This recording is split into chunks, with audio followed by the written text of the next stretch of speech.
Frères et sœurs, que Dieu vous bénisse puissamment au nom de Jésus-Christ. Seigneur Jésus-Christ, viens nous édifier par ta parole qui est vie et esprit au nom de Jésus-Christ. Amen. Frères et sœurs, exhortons-nous sur le baptême. Frères et sœurs, nous voyons aujourd'hui beaucoup de parents qui baptisent leurs enfants dans le jeune âge, pensant que le baptême est un acte de protection, est un acte d'appartenance à Dieu. Nous devions nous méfier, frères et sœurs. Nous voyons également beaucoup de jeunes qui se baptisent sans connaître que le baptême est un engagement d'une bonne conscience. Le baptême n'est pas symbolique, mais c'est un engagement d'une bonne conscience. Frères, ceux qui baptisent leurs enfants étant petits, ne sachant pas ce que vous êtes en train de faire, peut être un obstacle, un danger quand ils seront grands. Parce que vous ne savez pas si vos enfants seront des chrétiens ou pas. Alors tu ne peux pas baptiser un enfant qui ne connaît pas Dieu, qui ne connaît pas la parole de Dieu, un enfant qui ne sait pas ce que c'est que Dieu, tu le baptises. C'est un danger. Ne faites plus ce genre de choses. C'est ce que nous allons voir. Le baptême, c'est un acte de maturité. C'est un acte où quelqu'un qui a compris ce que c'est que la parole de Dieu et qui a foi en cette parole prend une décision d'avoir une bonne et une nouvelle conscience envers Dieu avant de se baptiser. Tu peux te baptiser, ça ne prouve pas que Dieu va te protéger ou que Dieu te connaît. C'est pour ça que beaucoup ont fait des baptêmes aujourd'hui, ils sont tous dans le satanisme.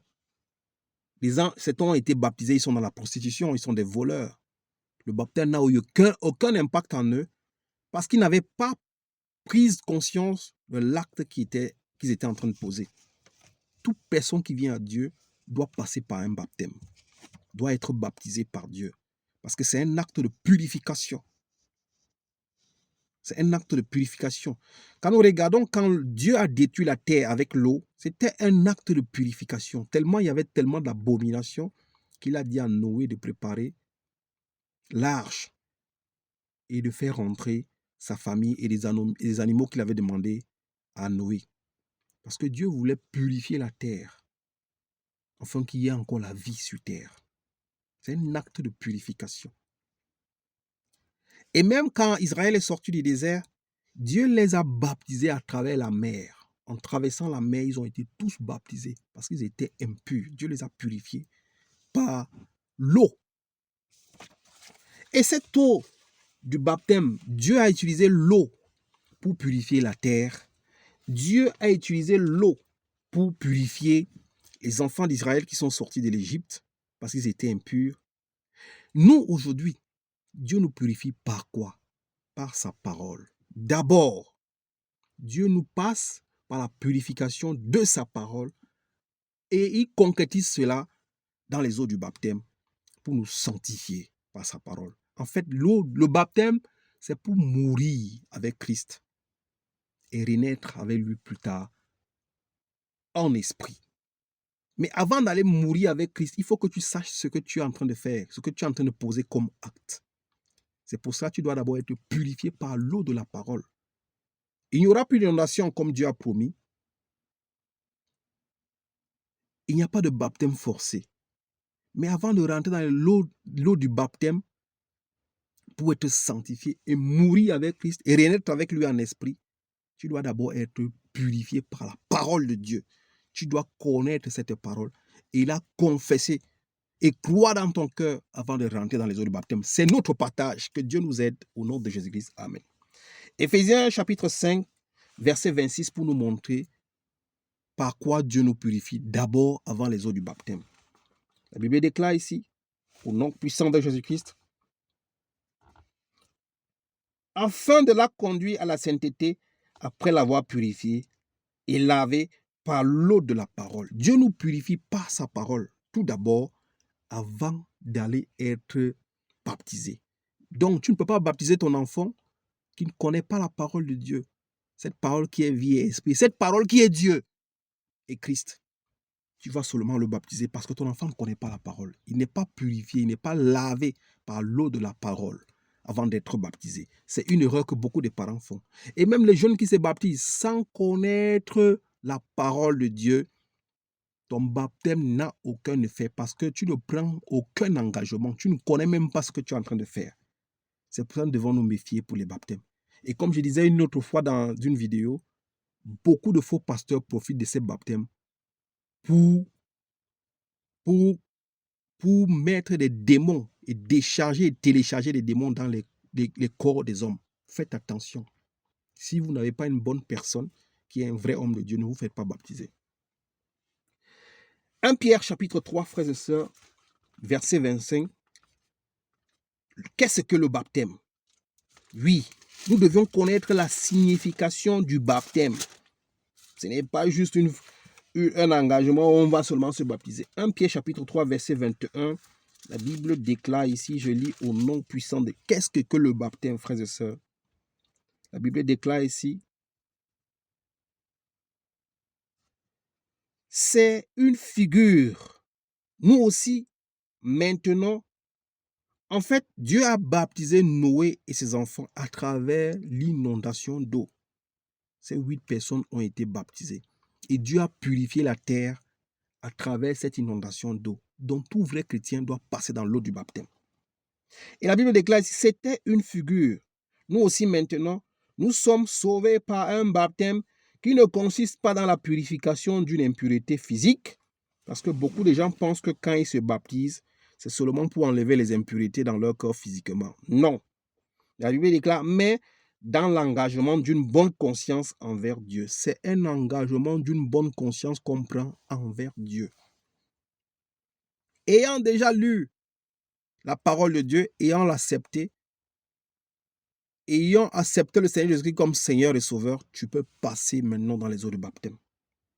Et en allant dans les eaux, ça veut dire que tu as pris un engagement de bonne conscience envers Dieu et envers le Seigneur Jésus-Christ. Rentrons maintenant dans le livre de Actes des Apôtres et regardons l'exemple d'un homme qui a pris un engagement de bonne conscience après avoir compris les Écritures. Parce qu'il lisait, il ne comprenait pas. Nous parlons ici de l'eunuque éthiopien qui avait été envoyé. Et à son retour, il a entendu la parole de Dieu. Il était en train de rire. Actes des Apôtres 8, verset 26. Lisons. Un ange du Seigneur s'adressa à Philippe en disant, lève-toi et va en direction du sud sur le chemin qui descend de Jérusalem à Gaza, celui qui est désert.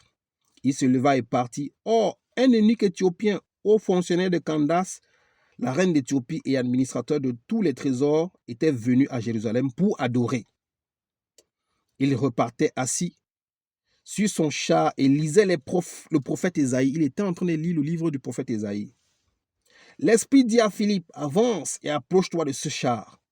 Autant on dit, Philippe parcourut et entendit l'Éthiopien lire le prophète Ésaïe et lui dit, comprends-tu ce que tu lis? Beaucoup de gens lisent la parole de Dieu et ils ne la comprennent pas. Tu ne peux pas lire la parole de Dieu sans la comprendre et tu vas dans les eaux du baptême. Tu ne peux pas le faire. C'est interdit. Donc ton enfant qui ne lit même pas la parole de Dieu, comment tu peux aller le faire baptiser? Il ne lit pas, il ne comprend pas, mais tu vas le baptiser. Je continue. L'homme répondit, comment pourrais-je si personne ne me l'explique? L'homme dit à Philippe, mais comment je vais comprendre si personne ne m'explique? Tu as besoin d'être enseigné afin que tu puisses comprendre. Tu as besoin d'être enseigné par un vrai homme de Dieu qui connaît la parole et qui dit ce qui est écrit pour comprendre avant de passer dans les eaux du baptême. L'homme dit à Pierre, comment je vais comprendre si personne ne m'explique? Si personne ne me l'explique. Et il invita Philippe à monter et s'asseoir avec lui. L'eunuque évite Philippe de s'asseoir avec lui. Le passage de l'écriture qu'il lisait était celui-ci. Il a été conduit comme une brebis, à l'abattoir, et pareil à un agneau muet devant celui que l'on tond. Il n'ouvre pas la bouche. Dans son humiliation, la justice lui a été refusée. Et sa génération qui en parlera. En effet, sa vie a été supprimée de la terre. L'eunuque dit à Philippe,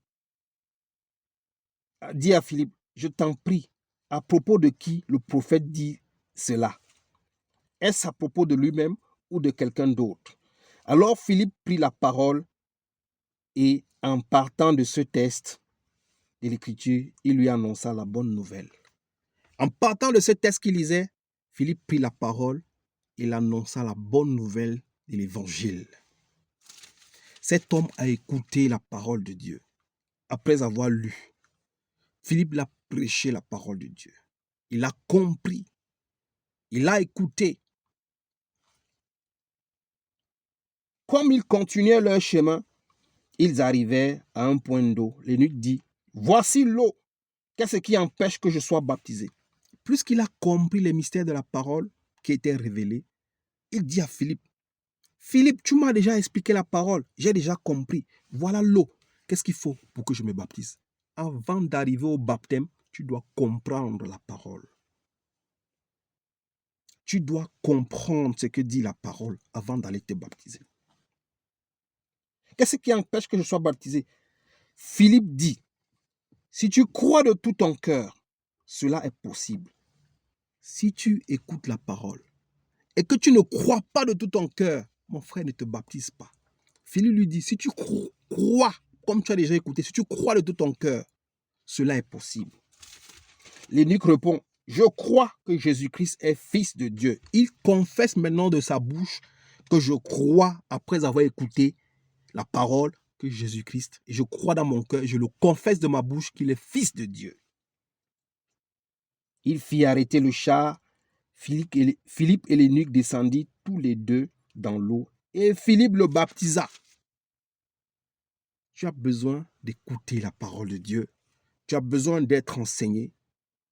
Et quand tu as compris la parole de Dieu, tu dois confesser de ta bouche, croire dans ton cœur et confesser de ta bouche que Jésus-Christ est fils de Dieu et qu'il a été envoyé, il est venu mourir pour toi.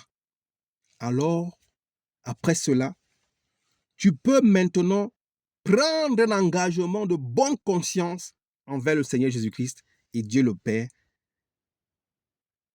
Et tu peux aller passer dans les eaux de baptême pour être sanctifié. Mourir dans les eaux du baptême avec Christ et renaître avec lui en esprit. L'engagement de bonne conscience, c'est une alliance que tu vas avoir avec Dieu. Que Dieu vous bénisse au nom de Jésus-Christ. Amen.